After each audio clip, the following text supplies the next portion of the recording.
최근 서울중앙지법에서 생활숙박시설과 관련한 분양대금 반환 소송에서 수분양자가 승소한 판결이 나왔다. 핵심 쟁점은 생활숙박시설을 분양받은 수분양자가 위탁운영사를 통해 장기 숙박계약을 체결하여 실거주하는 것이 적법한가에 관한 것이다.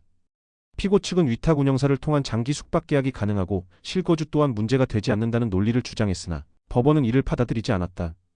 이번 판결을 통해 다시금 확인된 것은 생활숙박시설은 본질적으로 숙박업의 일환이며 특정인이 배타적 장기적으로 거주하는 것은 숙박시설의 용도를 벗어난다는 점이다.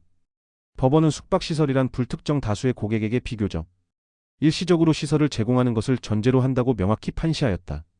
숙박업이란 고객이 숙박업자로부터 객실을 제공받아 단기간 머무르는 것이지 특정인이 지속적으로 점유하는 형태가 아니라는 것이다. 이는 대법원 판례에서도 확인된 내용이다. 법원은 일관되게 숙박시설의 일시사용성을 강조하고 있으며 장기적인 독점적 거주는 주거시설의 사용 형태에 해당한다고 보고 있다. 법원은 이번 판결에서 장기 숙박계약을 체결하여 실거주하는 것은 사실상 주택으로 용도를 변경하는 것과 다름없다고 보았다. 즉 실질적으로 주거용으로 이용된다면 이는 주거시설로 간주될 수 있으며 관련 법령에 따른 허가 없이는 불법적인 운영이 될 수 있다. 또한 보건복지부 역시 생활숙박시설을 주거시설로 활용하는 것은 본래의 취지에 맞지 않으며 법적 문제를 초래할 수 있다는 입장을 지속적으로 견지해왔다. 이를 고려할 때 피고 측이 주장하는 장기 숙박계약을 통한 실거주 가능성은 법적으로 성립하기 어려운 주장이다. 피고 측은 위탁운영사를 통해 장기 숙박계약을 체결하면 실거주가 가능하다는 취지로 홍보해왔다. 그러나 이는 숙박업 본연의 개념을 왜곡하고 생활숙박시설을 주거시설처럼 오인하게 만들 가능성이 크다. 더욱이 법원은 이러한 홍보가 법령에 반하는 내용이라고 판단하였다. 즉 위탁운영사를 통한 장기 숙박계약이 가능하더라도 이를 통한 실거주는 주택으로의 용도 변경과 다를 바 없으며 필요한 허가 없이 이를 시행할 경우 행정조치 대상이 될 수 있다.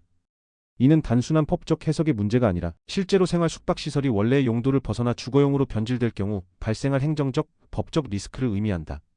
따라서 피고 측의 홍보가 법적 요건을 갖추지 않은 상태에서 이루어졌다면 이는 소비자를 오인하게 하는 부당한 행위로도 볼 수 있다. 이번 판결은 생활숙박시설이 단순한 주거 대체 상품이 아니라는 점을 다시금 확인시켜 주었다.